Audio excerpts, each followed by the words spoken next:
Assalamualaikum warahmatullahi wabarakatuh. Kami dari kelompok 3 akan membacakan presentasi kelompok kami yang berjudul Kompetensi Pendidik, Pendidikan, dan Pembelajaran serta Pilar Pendidikan. Baiklah, kami dari kelompok 3 beranggotakan 3 orang, yaitu saya Putri Yulia Pratiwi sebagai moderator, kemudian ada Rina Putri Ayu dan Seismika Ditriliana. Baiklah, materi pertama akan saya sampaikan yaitu tentang hakikat ilmu pendidikan dan pendidik. Kata pendidik berasal dari kata didik, artinya memelihara, merawat, dan memberi latihan agar seseorang memiliki ilmu pengetahuan seperti yang diharapkan, atau tentang sopan santun, akal budi, akhlak, dan sebagainya. Selanjutnya dengan menambahkan awalan pe hingga menjadi pendidik, artinya orang yang mendidik. Dalam Kamus Umum Bahasa Indonesia, pendidik artinya orang yang mendidik. Secara etimologi, dalam bahasa Inggris, ada beberapa kata yang berdekatan arti pendidik, seperti kata teacher artinya pengajar, dan tutor yang berartinya guru pribadi. Di pusat-pusat pelatihan disebut sebagai trainer atau instruktur. Kemudian pendidikan mempunyai tugas untuk menghasilkan generasi yang baik, manusia yang lebih berbudaya, manusia sebagai individu yang memiliki kepribadian yang lebih baik. Tujuan pendidikan di suatu negara akan berbeda dengan tujuan pendidikan di negara lainnya, sesuai dengan dasar negara, falsafah hidup bangsa, dan ideologi negara tersebut. Pendidik dalam rangka pengajaran dituntut untuk melakukan kegiatan yang bersifat edukatif dan ilmiah. Oleh karena itu, peran pendidik tidak hanya sebagai mengajar, tetapi sekaligus sebagai pembimbing, yaitu sebagai wali yang membantu anak didik mengatasi kesulitan dalam studinya dan pemecahan bagi permasalahan lainnya. Pendidik sebagai ukuran kognitif. Tugas pendidik umumnya adalah mewariskan pengetahuan, berbagai keterampilan kepada generasi muda. Hal-hal yang diwariskan itu sudah tentu harus sesuai ukuran yang telah ditentukan masyarakat dan merupakan gambaran tentang keadaan sosial, ekonomi, dan politik. Karena itu, pendidik harus mampu memenuhi ukuran kemampuan tersebut. Baiklah, sekian materi dari saya. Untuk materi kedua akan disampaikan oleh Rina Putri Ayu. Kepada Rina dipersilakan. Baiklah, terima kasih kepada moderator dan sekaligus pemateri pertama. Langsung saja, saya Rina Putri Ayu dengan NIM 19003154. Pemateri kedua akan menjelaskan tentang kompetensi pendidik. Yang pertama, saya akan menjelaskan tentang kompetensi pendidik yang berasal dari bahasa Inggris yang berarti kecakapan atau kemampuan. Dalam Kamus Bahasa Indonesia, kompetensi memiliki arti kewenangan untuk memutuskan dan kemampuan menguasai. Dalam Undang-Undang Republik Indonesia Nomor 14 Tahun 2005 tentang guru dan dosen, dijelaskan bahwa kompetensi adalah seperangkat pengetahuan, keterampilan, dan perilaku yang harus dimiliki dan dikuasai oleh guru atau dosen dalam melaksanakan tugas keprofesionalan. Dan selanjutnya saya akan menjelaskan tentang standar kompetensi guru dikembangkan secara utuh dari 4 kompetensi utama, yaitu kompetensi pedagogik.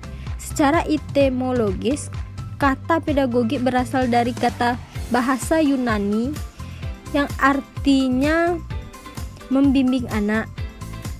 Tugas membimbing ini melekat dalam tugas seorang pendidik. Oleh sebab itu, pedagogik berarti segala urusan atau usaha yang dilakukan oleh pendidik untuk membimbing anak muda menjadi manusia yang dewasa dan matang. Yang kedua yaitu kompetensi profesional, merupakan kemampuan guru dalam penguasaan materi pelajaran secara luas dan mendalam. Yang ketiga yaitu kompetensi sosial, merupakan kemampuan guru sebagai makhluk sosial dalam berinteraksi dengan orang lain. kompetensi ini berhubungan dengan kemampuan guru sebagai anggota masyarakat dan makhluk sosial.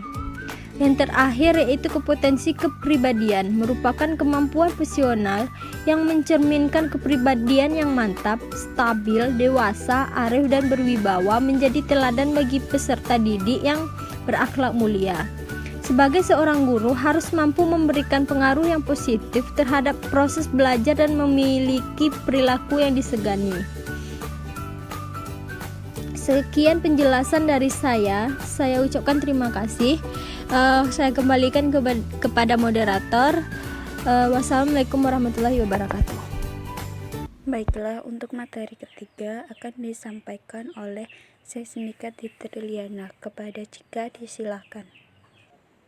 Baiklah, terima kasih kepada moderator. Saya Sesmika Datriliana, NIM 19003161. Di sini saya pemateri 3. Baiklah, saya akan membacakan persamaan dan perbedaan pendidikan pembelajaran learning dan pilar-pilar pendidikan. Yang pertama, saya akan membacakan persamaan dan perbedaan pendidikan pembelajaran learning. Menurut Undang-Undang Nomor 20 Tahun 2003 tentang Sistem Pendidikan Nasional Pasal 1 Ayat 1 menjelaskan bahwa pendidikan adalah usaha sadar dan terencana untuk mewujudkan suasana belajar dan proses pembelajaran agar peserta didik secara aktif mengembangkan potensi dirinya untuk memiliki kekuatan spiritual, keagamaan, pengendalian diri, kepribadian, kecerdasan, akhlak mulia, serta keterampilan yang diperlukan dirinya, masyarakat, bangsa, dan negara. Bahwa sederhana, pendidikan merupakan usaha sadar dan sengaja untuk mendewasakan peserta didik dengan mentransfer nilai-nilai atau value, sedangkan pembelajaran merupakan usaha sadar dan sengaja untuk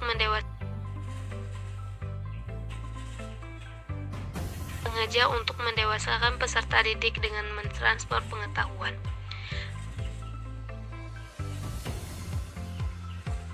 Secara mendasar, perbedaan antara pendidikan dan pembelajaran dapat dilihat dan perbedaan antara kata mengajar dan mendidik. Mengajar ialah memberikan pengetahuan atau melatih kecakapan-kecakapan keterampilan kepada anak-anak, sedangkan mendidik adalah membentuk budi pekerti dan watak anak-anak. Jadi, dengan pengajaran guru membentuk kecerdasan dan dengan pendidikan guru membentukkan kesusilaan pada anak.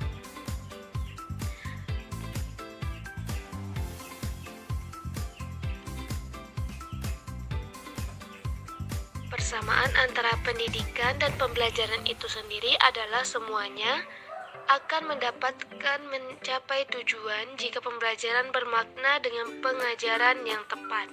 Sebaliknya, pendidikan tidak akan mencapai tujuan jika pembelajaran tidak bermakna dengan pengajaran yang tidak tepat.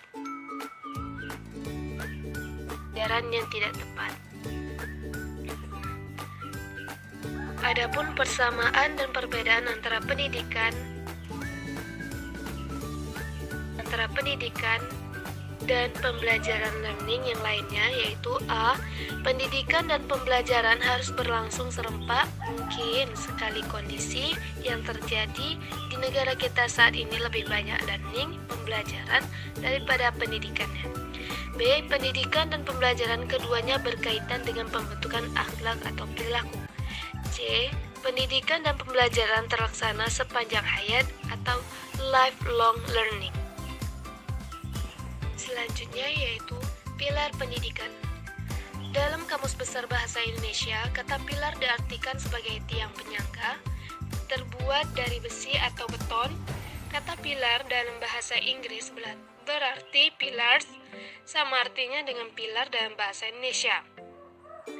Pilar merupakan penopang atau penyangga dalam sebuah bangunan yang membuat bangunan itu dapat berdiri dengan kokoh. Eksistensi pilar dalam berbagai hal bisa dikatakan sangat penting peranannya sebagai penopang agar menjadi suatu yang utuh atau unity. Dalam kamus umum, pilar adalah tiang penyangga suatu bangunan atau penguat dari beton dan sebagainya, juga sekaligus dipakai untuk keindahan atau keserasian penunjang untuk kegiatan. Istilah pilar dalam pendidikan bisa menjadi bagian yang tak kalah penting eksistensinya, seperti halnya tujuan, sasaran, instrumen pendidikan, dan lain-lainnya. Adapun maksud dari pembahasan pilar-pilar pendidikan adalah bahwa sendi pendidikan ditopang oleh semangat belajar yang kuat melalui pola belajar yang bervisi kepada depan dengan melihat perubahan-perubahan kehidupan. Jadi, berdasarkan pembahasan tersebut dapat disimpulkan bahwa pilar pendidikan adalah tiang atau penunjang dari suatu kegiatan usaha, pengaruh, perlindungan, dan bantuan yang akan diberikan kepada anak didik yang bertujuan untuk pendewasaan anak. UNESCO mengegaskan 4 pilar pendidikan untuk mengikatkan kualitas pendidik suatu bangsa. 4 pilar tersebut meliputi learning to know, learning to do, learning to be, dan learning to live together. 2 di antaranya akan dijabarkan sebagai berikut. Yang pertama, learning to know. Learning to know ini prinsip untuk mengatakan bahwa belajar adalah untuk mengetahui atau memahami. Prinsip ini berharap agar peserta didik turut aktif dan menanamkan rasa keingintahuan yang besar serta memahami sesuatu yang baru dan berbeda dalam proses pembelajaran. Seorang guru dapat memberikan metode dan pendekatan yang menarik dan inovatif untuk memberikan stimulus agar siswa mau berkontribusi secara aktif dalam pembelajaran. Konsep learning to know ini menyiratkan makna bahwa pendidik harus mampu berperan sebagai berikut. A. Guru berperan sebagai sumber belajar. B. Guru sebagai fasilitator. C. Guru sebagai pengelola. D. Guru sebagai demonstrator. E. Guru sebagai pembimbing. F. Guru sebagai mediator. G. Guru sebagai evaluator. Selanjutnya yaitu learning to do. Learning to do merupakan prinsip yang menekankan betapa pentingnya berinteraksi dengan lingkungan dan memecahkan masalah yang muncul.